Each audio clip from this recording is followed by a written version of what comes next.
नमस्कार उज्जैन में हर्षित तिवारी। अब है न्यूज के 18 फरवरी शुक्रवार शाम के बुलेटिन में आप सभी का स्वागत करता हूं। आइए देखते हैं आज दिन भर की खास खबरें। दुर्लभ गैंग के गुर्गों ने शहर ही नहीं जेल में भी आतंक मचा रखा है। इससे परेशान होकर जेल प्रशासन ने पूरी गैंग की सार्वजनिक पिटाई कर डाली।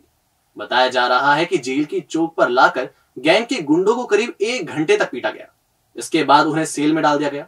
जेल अधीक्षक ने गैंग के 11 बदमाशों की मुलाकात पर प्रतिबंध भी लगा दिया है। दुर्लभ गैंग का हेमंत बोखला, रवि, तुषार खत्री, बाबू टायर, रोशन शर्मा, शानू सहित 2 दर्जन बदमाश अलग अलग केसों में जेल में बंद है। बीते करीब 1.5 साल से हेमंत और उसके साथियों ने जेल प्रशासन की नाक में दम कर रखा है। बात बात पर विवाद और दादागिरी से परेशान जेल प्रशासन ने गुरुवार शाम हेमंत और उसके साथियों की सार्वजनिक पिटाई का आदेश जारी किया। दरअसल जेल में बंद अन्य कैदी रवि से हेमंत का रंजिश के चलते विवाद हुआ, जिसके चलते दोनों तरफ से करीब 1 दर्जन कैदी एक दूसरे पर पिल पड़े। इस दौरान हेमंत और उसके साथियों ने चैनल पर चढ़ने की कोशिश की। घटना की जानकारी लगने के बाद जेल अधीक्षक उषा राज ने सख्ती दिखाते हुए इनकी ठुकाई करने का आदेश दे दिया, जिसके बाद अलग अलग बैरकों में बंद दुर्लभ गैंग के गुर्गों को चौक पर लाया गया। रवि और उसके साथियों को भी एकत्रित किया गया। दोनों गैंग के सदस्यों को करीब 1 घंटे तक जमकर पीटा गया। इसके बाद सभी को जेल में डाल दिया गया। मामले में बहरुगढ़ जेल अधीक्षक उषा राज ने केवल इतना बताया कि विवाद के बाद दोनों गैंग के बदमाशों की मुलाकात पर रोक लगा दी गई है। हालांकि घटनाक्रम के बाद कैदी खौफ में है। मामले में कोई भी कुछ भी बोलने के लिए तैयार नहीं है। 2008 में गुजरात के अहमदाबाद को दिलाने में फांसी की सजा पाने वाले प्रतिबंधित संगठन सिमी के आतंकियों में उज्जैन के भी 3 आतंकी शामिल हैं। सिमी का तत्कालीन राष्ट्रीय महासचिव सफदर नागोरी महिदपुर, आमिल परवेज उन्हेल और कमरुद्दीन नागोरी उज्जैन का रहने वाला है। तीनों फिलहाल 6 आतंकियों के साथ भोपाल जेल में बंद है। सफदर को स्पेशल ब्रांच उज्जैन के एसपी सुनील मेहता ने पीथमपुर सीएसपी रहते हुए इंदौर से पकड़ा था। तब से नागोरी जेल की सलाखों के पीछे है। पुलिस वाले का बेटा सफदर दिल्ली में रहते हुए इस्लामिक आतंकियों के संपर्क में आया और फिर वह देश का मोस्ट वांटेड आतंकी बन गया। राष्ट्रीय महासचिव रहते हुए सफदर नागोरी ने महिदपुर, उन्हेल और उज्जैन को सिमी के गढ़ के तौर पर स्थापित कर दिया था। यहाँ के कई मुस्लिम युवा सफदर की तकरीर सुनकर अमन का रास्ता छोड़कर आतंक के रास्ते पर चल पड़े थे। महिदपुर के सफदर का जन्म ऐसे परिवार में हुआ था जहाँ वर्दी को फर्ज माना जाता था। एएसआई पिता को वर्दी में देखने के बावजूद उसके अंदर आतंक का शैतान प्रवेश कर गया।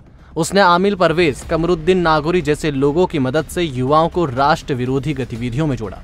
ये लोग शरीयत कानून लागू करने की बात करते थे। जब ये एक बार पुलिस के हत्थे चढ़े तो फिर अब तक बाहर नहीं आ सके। हालांकि पुलिस कस्टडी में होने के बावजूद आतंकियों का व्यवहार खराब ही रहा। इसके चलते इन्हें भोपाल में अलग सेल में रखा गया है, जहां ये अब भी भारतीय कानून मानने को तैयार नहीं है। रोजाना ही जेल प्रशासन के लिए मुसीबत खड़ी करते रहते हैं। करीब 4 साल पहले तो हद करते हुए इनके साथी भोपाल की जेल फांद कर फरार हो गए थे, जिन्हें भोपाल पुलिस ने घेर कर ढेर कर दिया था। सफदर नागोरी की जहर उगलने की आदत बहुत पुरानी है। विक्रम विश्वविद्यालय की सतत अध्ययनशाला से एमजेएमसी की पढ़ाई के दौरान उसने जम्मू कश्मीर की समस्या पर प्रोजेक्ट वर्क किया था। इसका विषय बर्फ की आग कब बुझे था। तब भी इस प्रोजेक्ट को लेकर काफी विवाद खड़ा हुआ था। दुर्लभ गैंग एक बार फिर सुर्खियों में है। इस बार दुर्लभ के गुर्गों ने माधव साइंस कॉलेज के एक छात्र को चाकू से गोद दिया। ये विवाद कटबाजी से शुरू हुआ और फिर चाकूबाजी तक पहुंच गया। माधवनगर पुलिस ने 3 आरोपियों के खिलाफ प्रकरण दर्ज किया है। दाऊदखेड़ी में रहने वाला 23 साल का अरुण पिता राजेंद्र सिंह पवार माधव साइंस कॉलेज में एमएससी प्रथम वर्ष का छात्र है। शुक्रवार सुबह वह 11 बजे कॉलेज जा रहा था। इसी दौरान बिरला हॉस्पिटल चौराहे पर उसकी बाइक को वैभव पिता ललित बम ने कट मार दी। इससे वैभव और अरुण के बीच विवाद हुआ, जो बीच बचाव के बाद शांत हो गया। इसके बाद अरुण कॉलेज चला गया। वॉलीबॉल खेलने के दौरान वैभव निवासी नयापुरा, दोस्त कुंवर बना निवासी मोहन नगर और हर्ष बना निवासी पवासा के साथ पहुंचा और अरुण पर चाकू से हमला बोल दिया। घटना के बाद अरुण को अस्पताल में भर्ती कराया गया। उसकी शिकायत पर माधवनगर थाना पुलिस ने 3 आरोपियों के खिलाफ प्रकरण दर्ज कर लिया है। वैभव दुर्लभ कश्यप गैंग का सदस्य है। वैभव का पिता ललित बम भी हिस्ट्री शीटर है। वो शुरुआत में कट मार के चले गए थे चौराहे पे, तो मैंने बोला भाई ढंग से चला गाड़ी। फिर अंदर कॉलेज में आए तो सीनियर ने उनको समझा के भेज दिया कि भाई चले जा, कोई मतलब नहीं है। फिर वो जैसे ही गए, 3-4 जने थे, हम वॉलीबॉल खेलने लग गए। उसके बाद वो ज़्यादा संख्या लेके आ गए। फिर वहाँ पे मारा और चाकूबाजी कर दी मेरे ऊपर। और जैसे ही सीनियर इकट्ठे हुए फिर वो भग गए सब और एक जना रह गया वहीं। कौन कौन है जिसने मारपीट की चाकू चलाया? कौन है लोग? वैभव बम, कुंवर बना, हर्षु बना। ये तो बाहर के अन्य छात्र हैं, इनसे मेरा कोई परिचय भी नहीं था पहले, सभी दुर्लभ की गैंग के ही हैं। बाकी जब कभी विवाद होते थे तो ये आते थे, चेहरे दिखते थे, पर मेरा इनसे कभी परिचय नहीं हुआ। आखिरकार एक बार फिर शहर में प्रॉपर्टी खरीदने की नई गाइडलाइन तय हो गई है। इस बार शहरी क्षेत्र की 29 और ग्रामीण क्षेत्र की 45 लोकेशन की गाइडलाइंस बढ़ाई गई है। 11 लोकेशन की दरों को युक्त किया गया है। शुक्रवार को जिला मूल्यांकन समिति ने गाइडलाइन के प्रस्तावों पर विचार किया। पूरे जिले के लिए पंजीयक ने 145 शहरी और 464 ग्रामीण इलाकों की लोकेशन पर गाइडलाइंस बढ़ाने का प्रस्ताव दिया था। कोविड काल को देखते हुए शहर की 29 और ग्रामीण क्षेत्र की 45 लोकेशन पर गाइडलाइन बढ़ाने की सहमति दी गई। इसी के साथ 11 लोकेशन की दरों को युक्ति संगत बनाया गया है। 76 नवीन कॉलोनियों की दरें भी निर्धारित की गई। जिले में 193 जोड़ी नवीन लोकेशन प्रस्तावित की गई थी। फिलहाल जियो मैपिंग के तहत लोकेशन मैपिंग का काम चल रहा है। बाबा श्री महाकालेश्वर पर आस्था प्रकट करने वाले श्रद्धालुओं का दान देने का सिलसिला जारी है। इसी कड़ी में दिल्ली के एक दानदाता ने बाबा के दरबार में 14 किलो चांदी और 2,51,000 रुपए का नगद दान किया।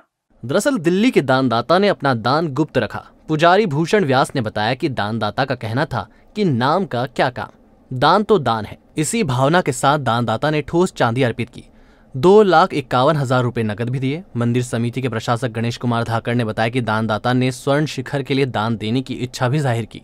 बाबा महाकालेश्वर मंदिर में अनेक दानदाता लोग आते रहते हैं। आज एक दिल्ली के हमारे यजमान स्वरूप, मेहमान स्वरूप थे, दानदाता थे बाबा महाकाल मंदिर में।